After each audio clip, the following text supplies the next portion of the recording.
ಬಾಗಲಕೋಟೆಗೆ ಉಮೇಶ್ ಮೇಟಿ ಅಭ್ಯರ್ಥಿ ಆದರೆ ದಾವಣಗೆರೆ ದಕ್ಷಿಣಕ್ಕೆ ಸಮರ್ಥ್ ಮಲ್ಲಿಕಾರ್ಜುನ್ ಫೈನಲ್ ಆಗಿದೆ. ಸೊ ಟಿಕೆಟ್ ಘೋಷಣೆ ಆಗುತ್ತಲೇ ಈಗ ಎರಡು ಕ್ಷೇತ್ರಗಳಲ್ಲೂ ಕೂಡ ಮಿನಿ ಸಮರದ ಅಖಾಡ ರಂಗೇರಿದೆ. ನಾಳೆ ದಾವಣಗೆರೆ ಹಾಗೆಯೇ ಬಾಗಲಕೋಟೆಗೆ ಈ ಎರಡೂ ಕ್ಷೇತ್ರಗಳಿಗೂ ತೆರಳಲಿದ್ದಾರೆ ಸಿಎಂ ಸಿದ್ದರಾಮಯ್ಯ ಹಾಗೆಯೇ ಡಿಸಿಎಂ ಡಿಕೆ ಶಿವಕುಮಾರ್. ಎರಡೂ ಕ್ಷೇತ್ರಗಳ ನಾಮಪತ್ರ ಸಲ್ಲಿಕೆಯಲ್ಲಿ ಇಬ್ಬರು ಕೂಡ ಭಾಗಿಯಾಗಲಿದ್ದಾರೆ. ಸಿಎಂ ಡಿಸಿಎಂ ಇಬ್ಬರು ಕೂಡ ಒಂದು ಕಡೆ ದಾವಣಗೆರೆ ಮತ್ತೊಂದು ಕಡೆ ಬಾಗಲಕೋಟೆ ಎರಡೂ ಕ್ಷೇತ್ರಕ್ಕೂ ಕೂಡ ಹೋಗ್ತಾರೆ. ಇಬ್ಬರೂ ಅಭ್ಯರ್ಥಿಗಳಿಗೆ ಈಗಾಗಲೇ ಬಿ ಫಾರಂ ಅನ್ನು ಕೊಟ್ಟಿದ್ದಾರೆ. ಕೆಪಿಸಿಸಿ ಅಧ್ಯಕ್ಷರಾಗಿರುವ ಡಿಕೆ ಶಿವಕುಮಾರ್ ಅವರು ಬೈ ಎಲೆಕ್ಷನ್ಗೆ ಕ್ಯಾಂಪೇನ್ ಮಾಡೋದಕ್ಕಾಗಿ ಈಗ ಅಧಿವೇಶನವನ್ನೇ ಮೊಟಕುಗೊಳಿಸುವ ಸಾಧ್ಯತೆ ಇದೆ. 2 ದಿನ ವಿಧಾನಸಭಾ ಅಧಿವೇಶನ ಮೊಟಕಾಗುವಂತಹ ಸಾಧ್ಯತೆಗಳು ಕಾಣಿಸ್ತಾ ಇದೆ. ಮಂಗಳವಾರ ಸ್ಪೀಕರ್ ಅವರ ನೇತೃತ್ವದಲ್ಲಿ ಕಲಾಪ ಸಲಹಾ ಸಮಿತಿಯ ಸಭೆ ನಡೆಯುತ್ತೆ. ಬಿಎಸಿ ಮೀಟಿಂಗ್ನಲ್ಲಿ ಅಧಿವೇಶನ 2 ದಿನ ಮೊಟಕುಗೊಳಿಸುವುದರ ಬಗ್ಗೆ ತೀರ್ಮಾನ ಕೈಗೊಳ್ಳುವ ಸಾಧ್ಯತೆ ಇದೆ.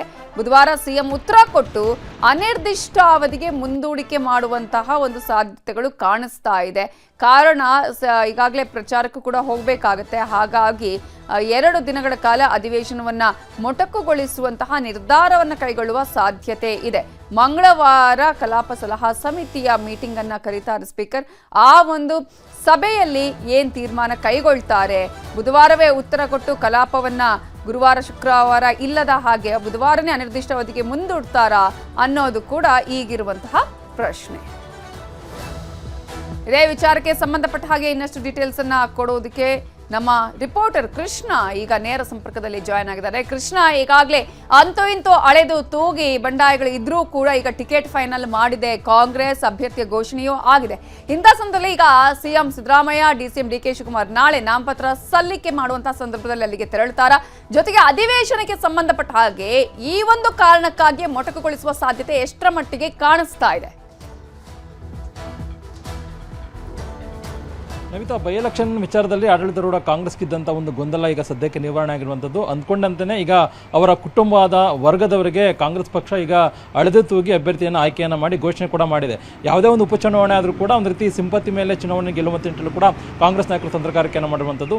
ಅದೇ ರೀತಿಯಾಗಿ ಈಗ ಬೈ ಎಲೆಕ್ಷನ್ ಆದಂಥ ಸಂದರ್ಭದಲ್ಲಿ ದಾವಣಗೆರೆಯಲ್ಲಿ ಎಸ್ ಮಲ್ಲಿಕಾರ್ಜುನ್ ಅವರ ಪುತ್ರ ಸಮರ್ಥ್ ಮಲ್ಲಿಕಾರ್ಜುನ್ ಅವರಿಗೆ, ಮತ್ತೊಂದು ಕಡೆ ಬಾಗಲಕೋಟೆಯಿಂದನೂ ಕೂಡ ಎಲ್ಲೊಂದು ಕಡೆಗೆ ಅವರ ಪುತ್ರ ಎಚ್.ವೈ. ಮೇಟಿ ಅವರ ಪುತ್ರರಾಗಿರ್ತಕ್ಕಂಥ ಉಮೇಶ್ ಮೇಟಿ ಅವರಿಗೂ ಕೂಡ ಟಿಕೆಟ್ ಘೋಷಣೆ ಮಾಡಲಾಗಿದೆ. ಆ ಮುಖಾಂತರವಾಗಿ ಸಿಂಪತಿ ಮುಖಾಂತರವಾಗಿ ಒಂದು ರೀತಿ ಅಲ್ಲಿ ಚುನಾವಣೆ ಗೆಲ್ಲೋದ್ರ ಮುಖಾಂತರವಾಗಿ ಇಲ್ಲೊಂದು ಕಡೆ ಕಾಂಗ್ರೆಸ್ ಪಕ್ಷ ದೊಡ್ಡ ಮಟ್ಟದಲ್ಲಿ ಜನಪರವಾಗಿದೆ ಅನ್ನೋ ನಿಟ್ಟಿನಲ್ಲಿ ಕೊಡುವಂಥ ನಿಟ್ಟಿನಲ್ಲಿ ಕೂಡ ಕಾಂಗ್ರೆಸ್ ನಾಯಕರು ಈಗ ಸಂದೇಶ ಕೊಡುವಂಥ ನಿಟ್ಟಿನಲ್ಲಿ ಕೂಡ ಮುಂದಾಗಿದ್ದಾರೆ.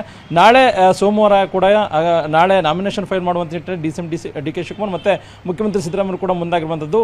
ನಾಳೆ ದಾವಣಗೆರೆ ವಿಧಾನಸಭಾ ಕ್ಷೇತ್ರದಿಂದ, ದಾವಣಗೆರೆ ದಕ್ಷಿಣ ವಿಧಾನಸಭಾ ಕ್ಷೇತ್ರದಿಂದ ಕಾಂಗ್ರೆಸ್ ಅಭ್ಯರ್ಥಿಯಾಗಿ ಸಮರ್ಥ ಮಲ್ಲಿಕಾರ್ಜುನ್ ಅವರು ನಾಮಪತ್ರ ಸಲ್ಲಿಕೆಯನ್ನು ಕೂಡ ಮಾಡ್ತಾ ಇದ್ದಾರೆ. ಆ ಒಂದು ನಾಮಪತ್ರ ಸಲ್ಲಿಕೆ ವೇಳೆ ಡಿಸಿಎಂ ಡಿಕೆ ಶಿವಕುಮಾರ್ ಆಗಿರ್ಬೋದು ಮತ್ತು ಮುಖ್ಯಮಂತ್ರಿ ಸಿದ್ದರಾಮಯ್ಯ ಕೂಡ ಭಾಗವಹಿಸ್ತಾ ಇರುವಂಥದ್ದು. ಆ ಮುಖಾಂತರವಾಗಿ ಒಂದು ಶಕ್ತಿ ಪ್ರದರ್ಶನ ಮಾಡೋದ್ರ ಮುಖಾಂತರವಾಗಿ ಈ ಬಾರಿಯ ಚುನಾವಣೆಯಲ್ಲಿ ಗೆಲ್ಲುವಂಥದ್ದು ನಾವೇ ಅನ್ನುವಂಥ ಸಂದೇಶವನ್ನು ಕೊಟ್ಟು ಒಂದು ರೀತಿ ಅಭ್ಯರ್ಥಿ ಎಸ್ ಮಲ್ಲಿಕಾರ್ಜುನ ಪುತ್ರ ಏನು ಸಮರ್ಥ ಮಲ್ಲಿಕಾರ್ಜುನ ಅವರಿಗೆ ಒಂದು ರೀತಿ ಶಕ್ತಿ ತುಂಬುವಂಥ ಕೆಲಸಕ್ಕೂ ಕೂಡ ಮುಂದಾಗಿರುವಂಥದ್ದು ಡಿಸಿಎಂ ಮತ್ತು ಮುಖ್ಯಮಂತ್ರಿಗಳು.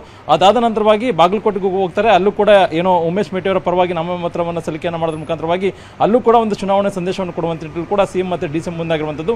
ಇಲ್ಲ ಒಂದು ಕಡೆ ಚುನಾವಣಾ ಪ್ರಚಾರದಿಂದಾಗಿ ಈಗ ಏನು ನಡೀತಿರ್ತಕ್ಕಂಥ ಅಧಿವೇಶನ ಅಂದರೆ ಬಜೆಟ್ ಅಧಿವೇಶನ ಕೂಡ ಮೊಟಕು ಮಾಡುವಂಥ ನಿಟ್ಟಿನಲ್ಲಿ ಕೂಡ ಈಗಾಗಲೇ ಕಾಂಗ್ರೆಸ್ ನಡೆಯನ್ನು ತೋರಿರುವಂಥದ್ದು. ನವಿತಾ, ಬಹಳ ಪ್ರಮುಖವಾಗಿ ಬಜೆಟ್ ಅಧಿವೇಶನ ಅನ್ನುವಂಥದ್ದು ಬಹಳ ಪ್ರಮುಖವಾಗಿ ಬಜೆಟ್ ಮೇಲೆ ಚರ್ಚೆ ಆಗಬೇಕು, ಮತ್ತು ಬಜೆಟ್ನಲ್ಲಿ ಏನೆಲ್ಲ ಲೋಪಗಳಿದ್ದಾವೆ ಮತ್ತು ಪರಿಣಾಮಗಳಿದ್ದಾವೆ ಅದನ್ನು ಜನರಿಗೆ ತಿಳಿಸಬೇಕು, ಮತ್ತು ಪ್ರತಿಪಕ್ಷವಾಗಿ ಕೂಡ ಒಂದು ರೀತಿ ಅದನ್ನು ದೊಡ್ಡ ಮಟ್ಟದಲ್ಲಿ ಬಿಜೆಪಿ ಕೂಡ ಈಗಾಗಲೇ ಅದ್ರ ಬಗ್ಗೆ ಬಜೆಟ್ ಮೇಲೆ ಚರ್ಚೆ ಆಗ್ತಾ ಇದೆ. ಇಲ್ಲ ಒಂದು ಕಡೆ ಆಡಳಿತ ಪಕ್ಷಕ್ಕೆ ಕಾಂಗ್ರೆಸ್ ಪಕ್ಷವಾಗಿರ್ತಕ್ಕಂಥ ಕಾಂಗ್ರೆಸ್ಗೆ ಒಂದು ರೀತಿ ಆಸಕ್ತಿ ಇಲ್ಲ ಅನ್ನುವಂಥದ್ದು. ಸ್ವತಃ ಈ ಬಗ್ಗೆ ಸದನದಲ್ಲೇ ಈಗಾಗಲೇ ಸ್ಪೀಕರ್ ಅವರು ಕೂಡ ಗರಂ ಆಗಿದ್ದಾರೆ. ಆಡಳಿತಾರೂಢ ಕಾಂಗ್ರೆಸ್ ಪಕ್ಷದ ಮೇಲೆ ಅಂದರೆ ಶಾಸಕರು ಕೂಡ ಭಾಗವಹಿಸ್ತಾ ಇಲ್ಲ ಮತ್ತು ಸಚಿವರುಗಳು ಕೂಡ ಸಮರ್ಥವಾಗಿ ಉತ್ತರವನ್ನು ಕೊಡ್ತಾ ಇಲ್ಲ ಅನ್ನೋದು ಅದು ಒಂದು ಕಾರಣ. ಆದರೆ ಮತ್ತೊಂದು ಕಡೆ ಈಗ ಚುನಾವಣಾ ಪ್ರಚಾರ ಕೂಡ ಇದೆ. ಈ ಒಂದು ಬೈ ಎಲೆಕ್ಷನ್ ಅನ್ನು ಗೆಲ್ಲಬೇಕಾದಂಥ ಅನಿವಾರ್ಯತೆ ಕೂಡ ಇರುವಂಥದ್ದು ಕಾಂಗ್ರೆಸ್ ನಾಯಕರಿಗೆ. ಮತ್ತೊಂದು ಕಡೆ ಪಂಚರಾಜ್ಯಗಳ ಚುನಾವಣೆ ಕೂಡ ಇದೆ. ಮತ್ತು ಈಗಾಗಲೇ ಪಂಚರಾಜ್ಯಗಳ ಚುನಾವಣೆಗೂ ಕೂಡ ಮುಖ್ಯಮಂತ್ರಿ ಮತ್ತು ಡಿಸಿಎಂ ಡಿಕೆ ಶಿವಕುಮಾರ್ ಕೂಡ ಒಂದಷ್ಟು ಜವಾಬ್ದಾರಿಗಳನ್ನು ಕೂಡ ಕೊಟ್ಟಿರುವಂಥದ್ದು. ಅಲ್ಲಿಗೂ ಕೂಡ ಪ್ರಚಾರಕ್ಕೆ ಹೋಗಬೇಕಾಗುತ್ತೆ.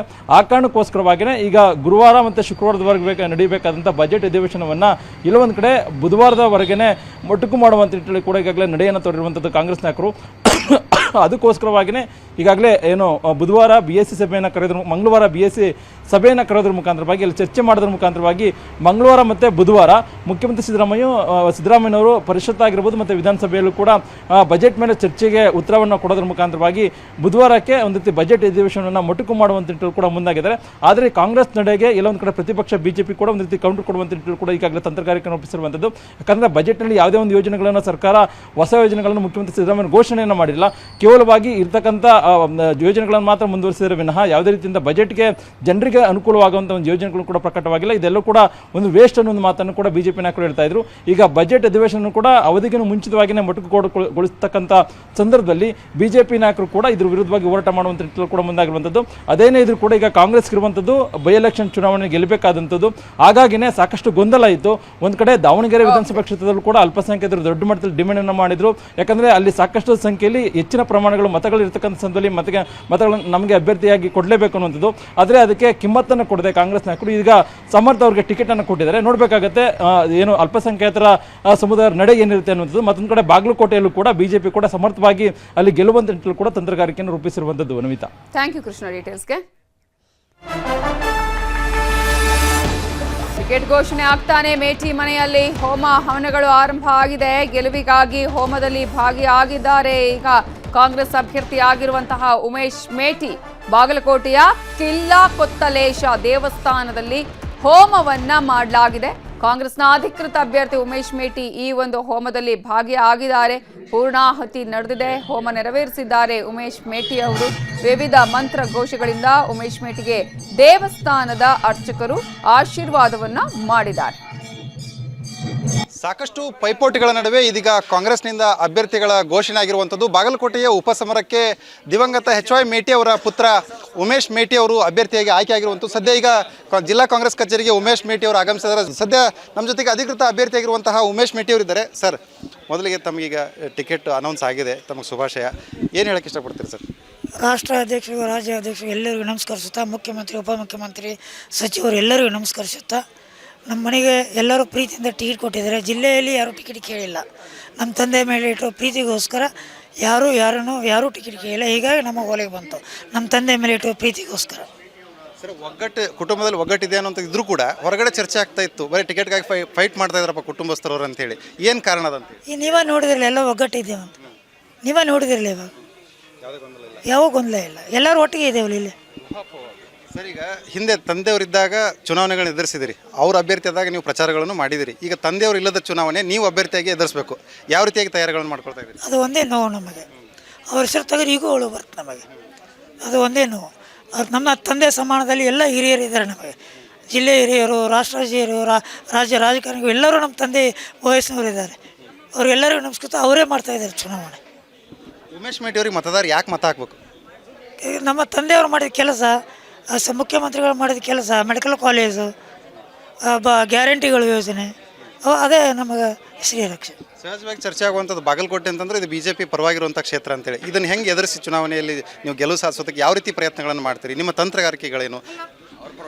ಅವ್ರ ಪರವಾಗಿ ಇಲ್ಲ ರೀ. ನಮ್ಮ ತಂದೆ ಮಾಡಿದ ಕೆಲಸಗಳದಾವು, ಹೈಯೆಸ್ಟ್ ಕೆಲಸ ಮಾಡಿದ್ದಾರೆ. BJP ಅವರು ಕ್ಷೇತ್ರದಲ್ಲಿ ಹಿಂದುತ್ವ ಮತ್ತು RSS ನೆಲೆ ಅನ್ನುವಂಥ ವಿಚಾರವನ್ನು ಮುಂದಿಟ್ಟುಕೊಂಡು ಚುನಾವಣೆಗೆ ಹೋಗ್ತಾರೆ. ಇದು ಕಾಂಗ್ರೆಸ್ಸಿಗೆ ಎಷ್ಟು ಸವಾಲಾಗ್ಬೋದು ಅಂತ ನಾನು ಕೇಳ್ತಾ ಇರುವಂಥದ್ದು. ನಾವು ಹಿಂದೂಗಳೇ, ಎಲ್ಲರೂ ಹಿಂದೂಗಳೇ. ಸಂವಿಧಾನ ಅಡಿಯಲ್ಲೇ ನಾವು ಚುನಾವಣೆ ಮಾಡ್ತೀವಿ. ಇದಿಷ್ಟು ಅಧಿಕೃತ ಅಭ್ಯರ್ಥಿಯಾಗಿರುವಂತಹ ಉಮೇಶ್ ಮೇಟಿ ಅವರ ಮಾತುಗಳು. ಮಂಜುನಾಥ್ ತಳವಾರ್, ನ್ಯೂಸ್ 18 ಕನ್ನಡ, ಬಾಗಲಕೋಟೆ.